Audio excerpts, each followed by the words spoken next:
bringing hope the world over. Hope Channel.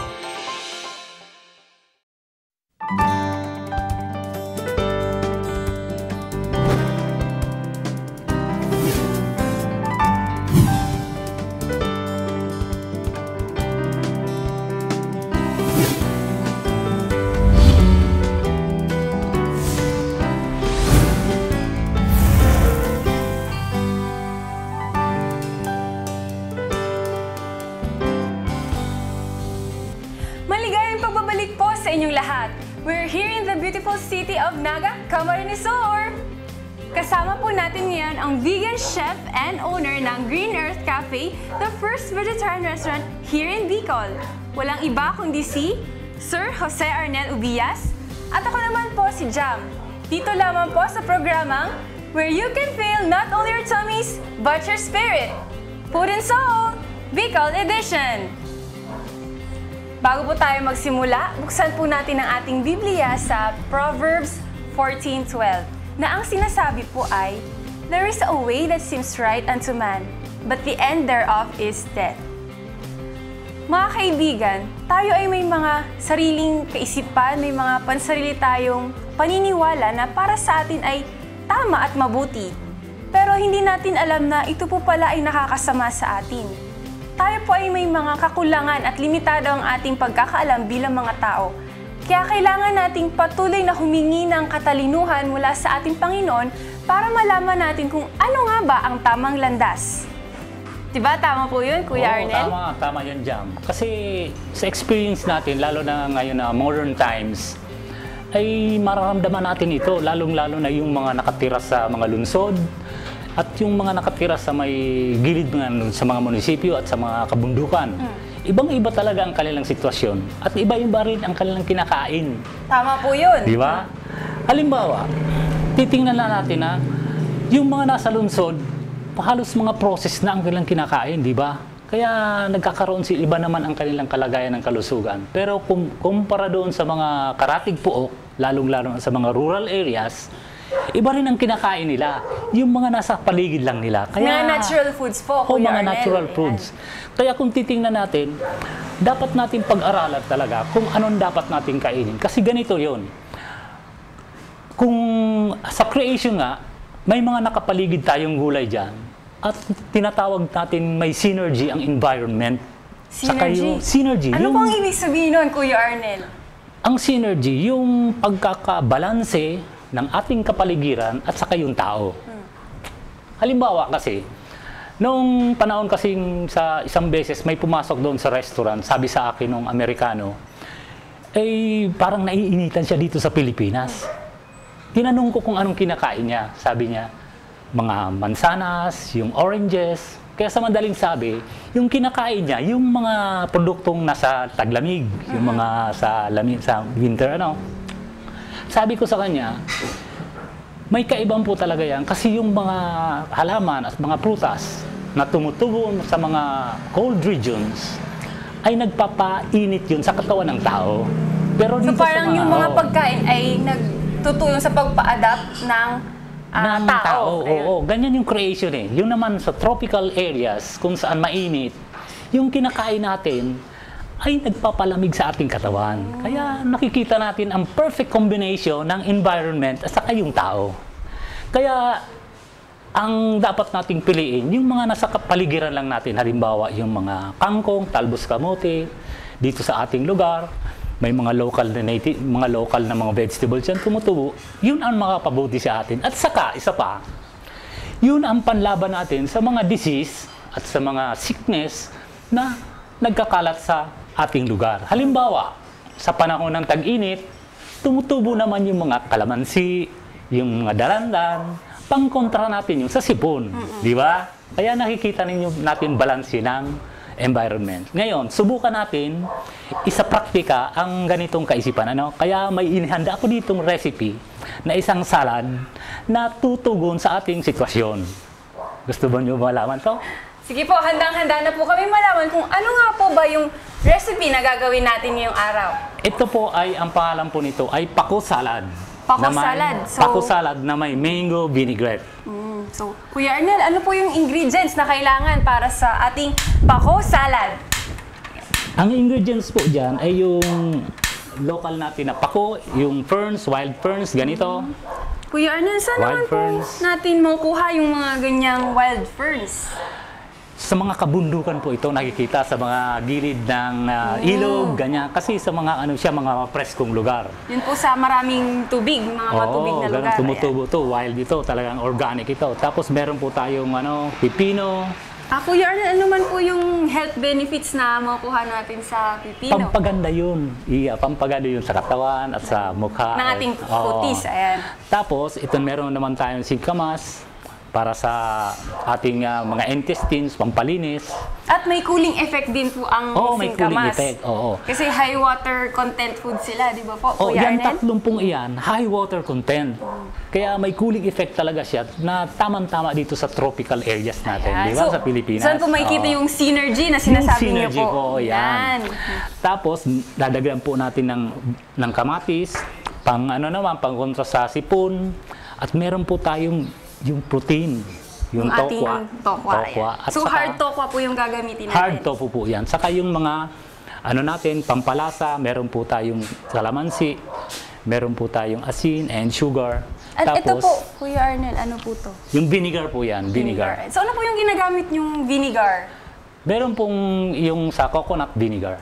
So, coconut vinegar po ito? Opo. Okay. Tapos meron po tayong mangga, yung pinaka-main ingredients natin sa dressing. Depende po yan kung medyo maasim, dadagdagan po natin ng asukal o hindi. Tapos, meron po tayong herbs, yung mint. Yung may cooling effect na naman po yan. Ano, umpisan na ba? Ay, may tanong lang po ako, Kuya Arnel. Yung mangga po natin, ay dapat po ba ay hinog o yung medyo hindi pa masyadong hinog? Hinog na po. So, yung hinog po. Dahil mga Bicolano tayo, mahilig tayo sa matamis. Diba? Pero kukuha tayo sa mga prutas. Ayan, so yung hinog na po na, pwede naman po yung overripe. Pwede naman pong Pwede overripe. pong overripe. Pwede naman Okay. overripe. Pero So, pwede... mas mabuti yung hindi overripe na masyado. Okay. Tapos, ito, gagawin na po natin yung magbablanch po tayo ng ating ferns para malinis ang kanyang kalalabasan. So, Kuya Arnel, yung tubig po natin ay hindi boiling. Hindi boiling, Kailangan ganyan yung medyo lang. simmering lang po. Simmering. Tapos ilalagay po natin siya. Lalagay. Sa bablanch po nito, dapat po nakahanda na tayo ng malamig na tubig. Yan. Bakit po, Kuya Arnel, kailangan na maghanda ng malamig na tubig? Kasi ang ibig po sabihin nito, pag nilagay po natin dito sa may mainit na tubig, immediately po ipapasa natin dito sa may malamig na tubig para mahinto ang kanyang pagkaluto. Di ba? Okay. Para hindi po matuluyang mawala yung ating enzymes. Okay po. At saka yung kulay niya, ilalagay na po natin. Yan. Ito po. Yan. Pakalubog po. Immediately po, kukunin natin siya. So, ilang seconds lang po pala yun, hindi masyadong mga 2 to 3 matagal. seconds lang. Kasi po, mas malinis din po ito kasi galing sa sa bundok at saka organic po siya. Opo, kasi Yan. natural naman po siyang nag-grow. So, hindi natin kailangan ng madaming pesticides para yan po. hindi ng mga insekto. Opo. Then, pag malamig na po siya, hahanguin na po natin siya uli. Hanguin na po natin siya uli. Tapos, Kuha po ako ng plate, Kuya Arnel. spinner po Spinner natin muna. dyan. Ayun. Pakikuha po ng spinner. Yan. Tapos, para po mawala yung extra moisture niya, spinner po natin siya. Ayan. Yan. Maganda po yung ginagawa nating recipe ngayon kasi natututo tayong gumamit ng mga local vegetables. Opo. Ayan. Pagkatapos po niyan, ay ilalagay natin po siya sa plate. So, Meron na po ilalabas ako ko na dito po. Ayun. naihanda. Ito na po siya. Tapos next step po natin ay gagawa po tayo ng dressing. Ito pong gagamitin ng mangga. Pakiabot po ng blender. Hihiwain po natin itong mangga. Tapos, So, bali yun po yung magiging sauce natin ito para po sa yung ating pinaka-sauce natin salad. sa salad. Isang mangga po ang kailangan natin. Galing naman po ng inyong technique. Pwede po palang ganun na lang yung baso. Hindi na tayo kailangan gumamit para ng madali kutsara. lang po, madali Ayan. lang. Yan. Slice into two. May tanong ako, Kuya Arnel. Paano ko po ba malalaman kung ang isang wild plant ay edible? Kasi di ba po ito po ay wild yung ating fern? Oo, ganito So, lang yun. May madaling technique dyan. Pag nakakuha tayo ng isang dahon, ikukuskus lang natin dito. Sa ating balat. Oo, sa ating balat. Tapos, after mga 10 minutes or 30 minutes, pag mahapdi, ibig sabihin nun, hindi natin dapat kainin. So, na-irritate po kasi yung ating Oo, skin. nai-irritate po Ayan. ang ating skin yan. Ngayon, lalagyan na po natin siya ng coconut oil. Pero, Kuya Arnel, pwede Extra rin po virgin bang coconut oil. extra virgin olive oil ang gamitin natin? Pwede rin po kung anong gusto ninyong lasa. Kasi iba po ang lasa ng dalawa eh. Ano po yung pagkakaiba ng dalawa? Yung isa may coconut na may paglasa, tapos yung isa naman ay sa olive oil. Olive oil. Oo, siyempre. Napagaling po yung sagot ni Kuya Oo, Arnel. yan. Ayan. Tapos may asin. Tapos lagyan po natin siya ng konting water para po mabuhay ang kanyang pagka-blender. Ayan. Testingin na po natin, konti lang.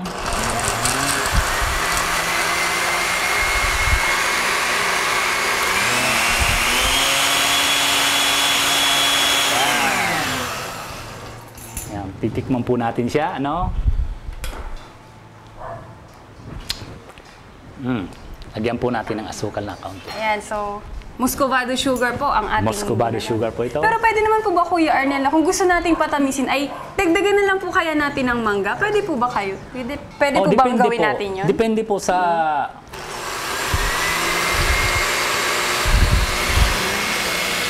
Kasi tingnan po natin, kumukulay yung muscovado sugar. Mas depende nagiging po sa dark yung color ng ating sauce. Opo, depende po sa kagustuhan ninyo at saka pagkahinog ng mangga. Yan, okay na po. Ayan, so Konti ito po na yung lang. ating mango vinaigrette dressing. Konti na lang po at saka Ayan. So, sugar to taste.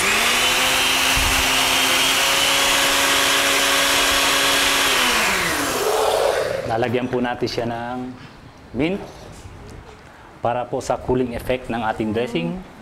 Ay, Kuya Arnel, di ba po sabi nila pwede rin po palang gawing toothpaste ang ating mint. Tama po ba yun? Oo, pwedeng ilalagay natin. Isang component kasi yan ng paggawa ng organic na toothpaste. Yung At mint. pwede rin po siyang gawing tea. Oo, tea. Saka ito po ay pwede itong panlagay sa may sakit ng ngipin. Isusok-sok mo lang sa may sira mong ngipin. Kuya Arnel, pwede po ba itong mag-grow dito sa atin locally? Oo, pwede. So para rin siyang pako na pwedeng locally grown sa Philippines. So paano po ba mag-grow ng mint? Mga cuttings lang yan, iya. Nilalagay lang sa So hindi naman po paso. siya high maintenance. Hindi naman po. Kaya lang, dapat palagi nating didiligin yan. Lalagay na po natin, mag-assemble na po tayo. Ilagay lang po natin itong mga high water content foods na ito. Kasi, alam po nyo, pag malakas kayong kumain ng mga high water content foods, ay hindi kayo masyadong pagpapawisan, hindi kayo masyadong kailangan ng tubig. Tubig. Oh, yan ang magkagandahan yan. Kasi may tubig na po dito mismo sa Oo, natural. kinakain natin. Ayan. Saka iba po yung klase, ibang quality po ng tubig ng mga ganitong pagkain. Kumpleto po siya sa mga minerals, mga amino acids. Ang ganda na po ng ating ito. Tingnan niyo po, mukhang Mount Mayon na ang ating pako salad. Oh, Ayan. kasi po nasa Bayong Perfect tayo cone. Yan po. Tsaka maganda po yung point nyo tungkol sa high water content foods. Kasi di ba po sabi nila, better na iwasan daw po natin ang uminom ng tubig habang kumakain. Di ba po tama po yun, Kuya Arnel? Kasi nadidisturb yung digestive process natin sa loob. Kasi nadidilute din po pala ang ating hydrochloric acid sa ating tiyan. Kaya kung ayaw po nating mauhaw habang kumakain, kumain po tayo ng high water content foods. Oo. Ayan. Tapos idadagdag na natin itong antibiotics natin. Red onions. Kaya nakikita po natin dito yung mga raw na pagkain natin. Kaya buhay na buhay pa ito sa enzymes. Oo. Yung magpapalit sa mga nasisira nating cells. Yan. Ngayon po, ayusin na natin ito. Linisin na natin ito dyan. Iwan natin ito. Ilagay na po natin itong sauce natin. Yan. So, tingnan po, parang lava lang yung lumalabas sa ating salad. Opo. Ayan. So, napaka-colorful po ang ating pako. Yan. Yan. Tapos ilagay na po natin yung mint. Mint. Ito po. Yan. Ito na po yung finished dish. Pako salad with mango vinaigrette.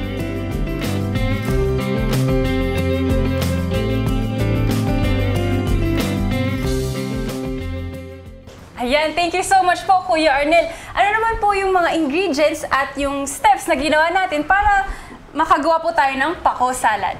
Magpulot lang tayo dyan ng mga pako. Tapos, kuwat po tayo ng mga high water content foods tulad ng kamatis, singkamas, at kung ano pa man na nandun sa lugar ninyo, sa kapaligiran. Tapos, gawa tayo ng design.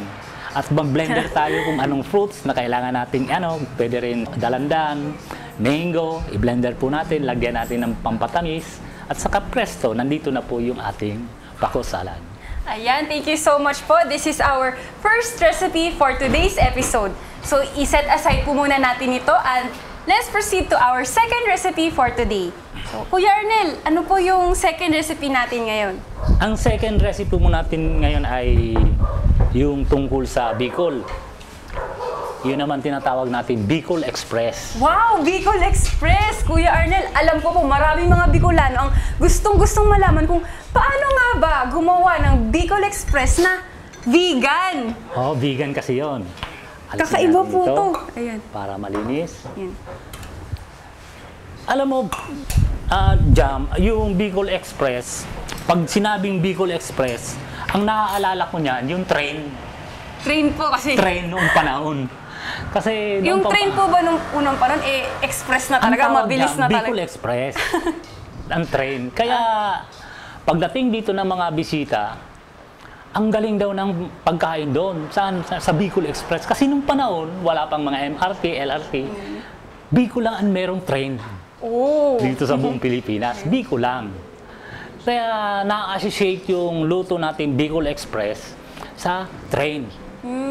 Kaya pero yung talagang original na Bicol Express ay yung may ang halo diyan yung maliliit na hipon, shrimp. Na ang tawag dito sa atin, ang Bicol ay balaw. Balaw. Oo, balaw. Yan. Pero dahil diyan hindi kasi magandang kainin yung mga shelled creatures galing sa dagat, mga crustaceans, tawag niyan, general term. Bakit po, Kuya Arnel? Kasi alam mo, yung mga crustaceans ay ang habitat nila ay doon sa mga delta, tinatawag natin delta, na lugar ng part ng ocean. Yung delta kasi, yan ang lugar, bunganga yan ng mga inland rivers, mula sa inland rivers, sa mga syudad, patungo yan sa dagat.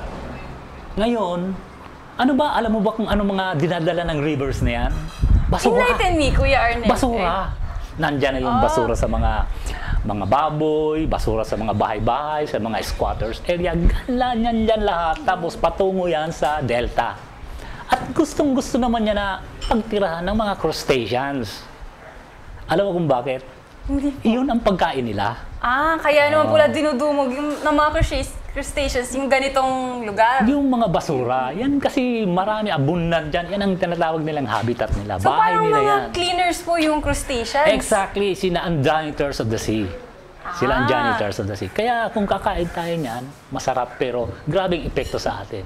Yan yung pong sinasabi natin na for a man it's right, but the end thereof is death. Yan nga ang sinasabi ko sa iyo. Kaya sabi ng Panginoon, ito ang pagkain ninyo. Plant-based diet kayo. Huwag kayong susuway dyan. At pag sumuway kayo dyan, unti-unti may mararamdaman kayo. Di ba? Alam mo nyo mga kaibigan? So kahit po pala Oo. masarap sa ating panlasa, hindi po safe na dumepende tayo sa ating appetite. Kasi minsan po, hindi rin po siya nakakabuti sa ating katawan. Exactly, Jam. Kasi pag natalo tayo ng appetite, talagang mawawala yung reason natin. Ayan, magandang punto po yan, Kuya Arnel. Oo. Kaya po pala yung ating utak ay nasa taas, na dapat nasa baba yung ating tiyan. Ibig Oo. sabihin, dapat nauuna yung reasoning natin kung ano nga po ba yung dapat nating kainin. Oo nga, kaya Yun. nagkakaroon tayo ng synergy natin, yung eat to live, hindi Not yung live to eat. Ayun. Kaya true reason, dapat magpangibabaw yung reason natin kung bakit tayo kakain. Hindi yung pangibabaw natin yung appetite. Yan, maraming salamat po, Kuya Arnel.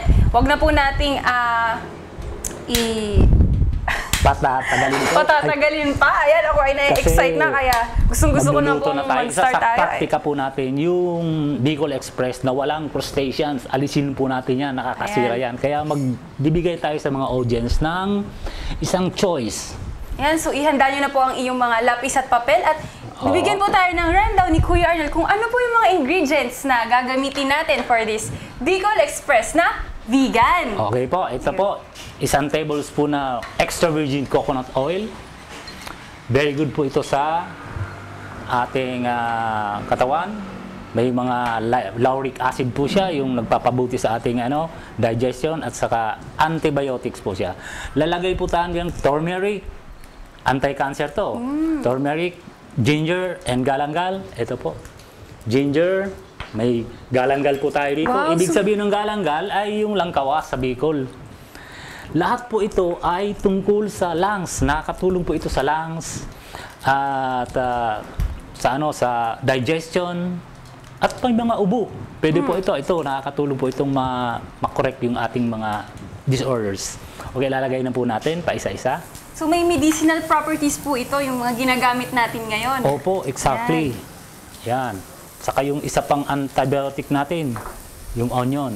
At tama po ba, Kuya Arnel, na yung turmeric po pala ay coloring agent din? Nakakapaganda yan sa dish. Ayan, so ayan, biglang nag-yellowish yung ating mantika. Opo. Gawa po yan. yun nung turmeric. Yeah, gawa ng turmeric.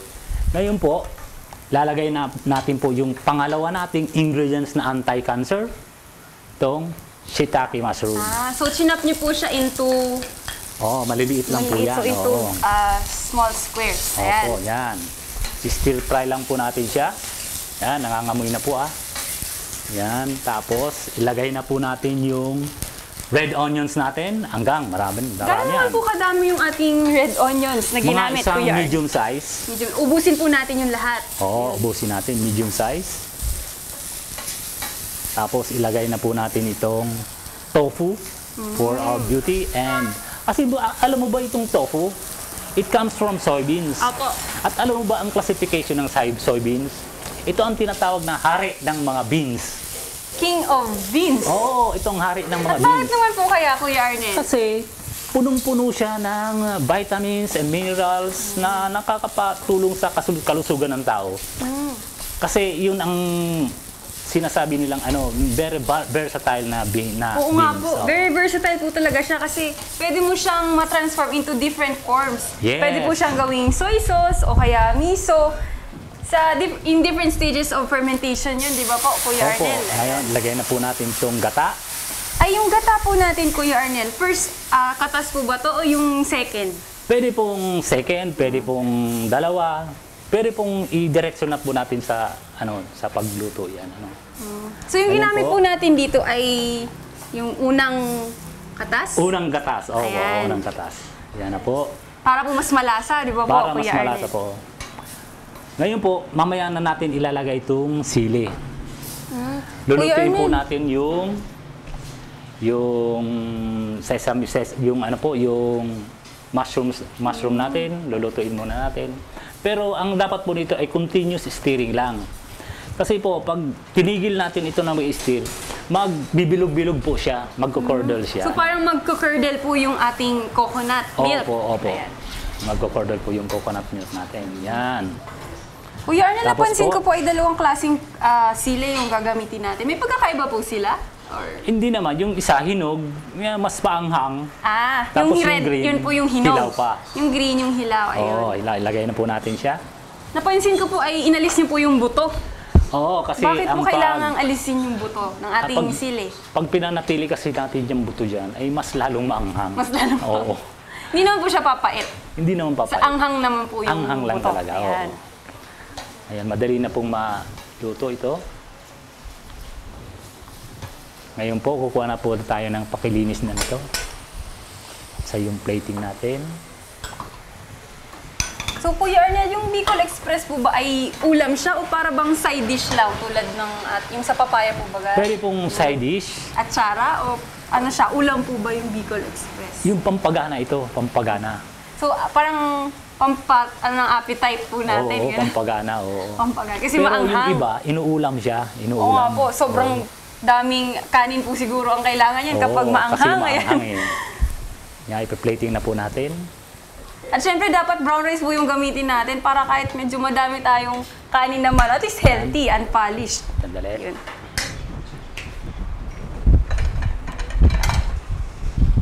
Pakigilid niyan. Ito na po siya. Yan.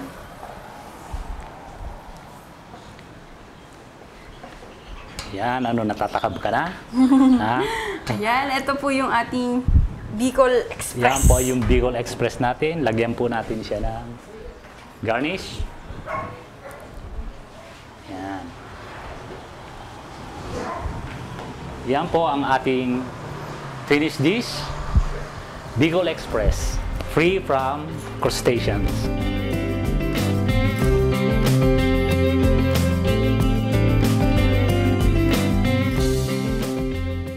So, Kuya Arnel, ano naman po yung mga ginamit natin for our vegan Bicol Express? Ito po yung tofu, may gata, coconut milk, may mushroom, galangal, ginger, red onions, and turmeric at salt. Ayan, thank you so much po, Kuya Arnel. So, let's give it a taste. Yan, Kunin sige. po natin ang ating pako salad. Wow, mukhang pang Bicolano talaga to. Meron tayong mini mayon dito at meron din tayong Bicol Express. Ayan. Ano jam? Titikman ba natin? Tara! O, sige. Yan, Yan. pako. Ito po yung pako, ala. Ang ating mayon ay ating dideform natin. Yan, dagdagan mo ng high water content food. Ayan. Yan. Yan po natin ng vinaigrette. Siyempre.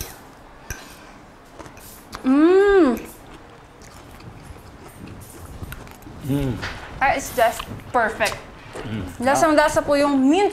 Napaka-fresh po sa ating Tapos medyo bibig. may maasim na kaunti, may matamis. Tsaka maganda po, hindi overcook yung ating pako. Crunchy. Ayan. So, tikman na po natin ang ating Bicol Express. Sige. Ayan, ako. Gusto mong piliin yung sili? Ay, kailangan po may tubig siguro at kanin. Ayan. Maanghang? Saktong-sakto lang po. Hindi naman po masakit sa dila, saktong-sakto lang. Okay. Hindi po nakakasawa. Very good. Kailangan ng kanin? Okay, sige. So, ito po yung ating recipe for today, ang ating pako salad with mango vinaigrette and ang Bicol Express. Thank you so much po, Kuya Arnel, for giving us your knowledge on how to prepare this simple but healthy food.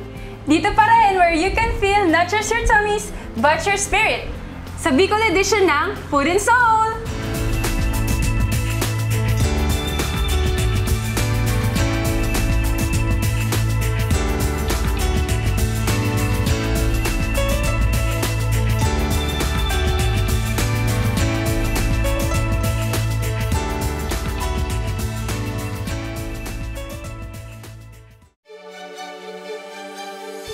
You're watching the Hope Channel. Hope Channel viewers are loyal, encouraging friends and neighbors to watch. Why? Our viewers believe that Hope Channel not only enhances living, but changes lives through its compelling lineup of programs. Documentaries take subscribers around the world and back through time, visiting places where history was made. fascinating biographies open up the lives and times of people who made a difference. Travel programs transport the viewer around the world, demonstrating how people work together to make a better planet. Inspirational programming challenges viewers to experience the joy of discovering faith values and offer spirituality as an important part of a balanced lifestyle. Health and lifestyle programs teach disease prevention and make healthy living simple and attractive. Hope Channel programs provide invaluable support for developing healthy relationships and strong communities. Welcome to donor-supported Hope Channel.